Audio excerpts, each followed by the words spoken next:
So the new film that's coming out, The Sabarmati report. the Sabarmati report, is based Godhra, 2002, Yeah. and it's But not the riots. not the riots. Because the world has spoken about the riots. Most of the stuff has been written about the riots. Not just in India, world over. The film is about the burning of the Sabarmati Express, which was, for the lack of a better word, which was the genesis of everything that happened after. So that's what the film is about. It's an investigative drama, thriller. Yeah, so that's what the film is about. Is it a political film? Is there a political bent to it? Because See, this is... because this of the is- subject matter. Unfortunately, this is the preconceived notion. The backdrop is political. Because that, unfortunately, now that is what the film is about. Unfortunately, that particular incident is identified as political.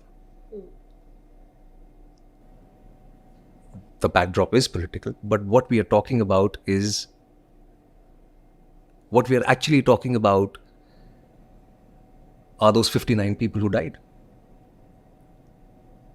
So there has been a very conscious effort from the makers, from the writers, from the researchers, from the actors, everyone involved with the project, that we know there will be a preconceived notion about this, because this particular unfortunate incident is identified as a political incident in our country.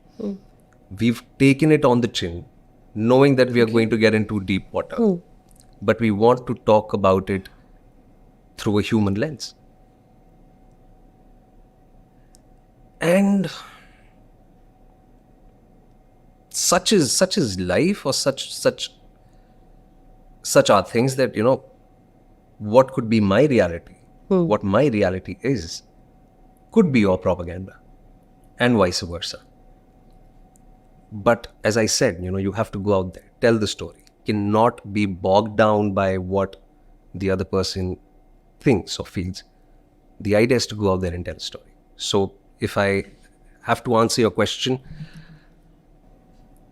the backdrop is political, because unfortunately that incident is identified as a political incident.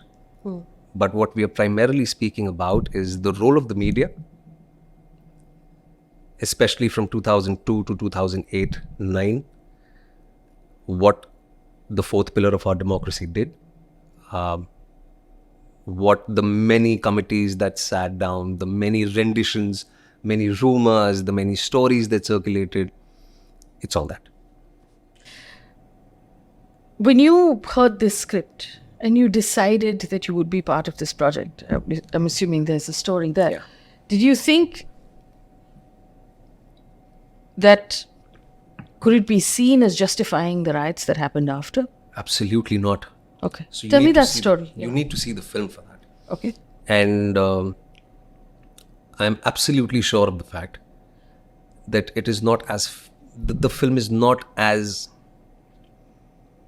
I mean, the film has a lot more deeper things to talk about. We are not justifying anything.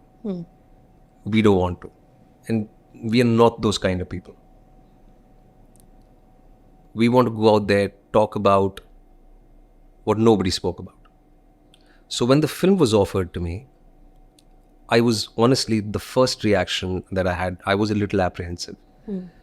I was like, okay, is this another propaganda movie? Will I just be a tool? But Ekta and I share a very strong relationship. We go back, say, more than 15, 16 years. I trust her. So I was not just provided with the script, I was also provided with the research material along with the script. And it was my discretion that, okay, you read the script, you sort of, corroborate it with the research material we've provided. I went through it myself. And I felt that we need to tell the story. And hence I came on board.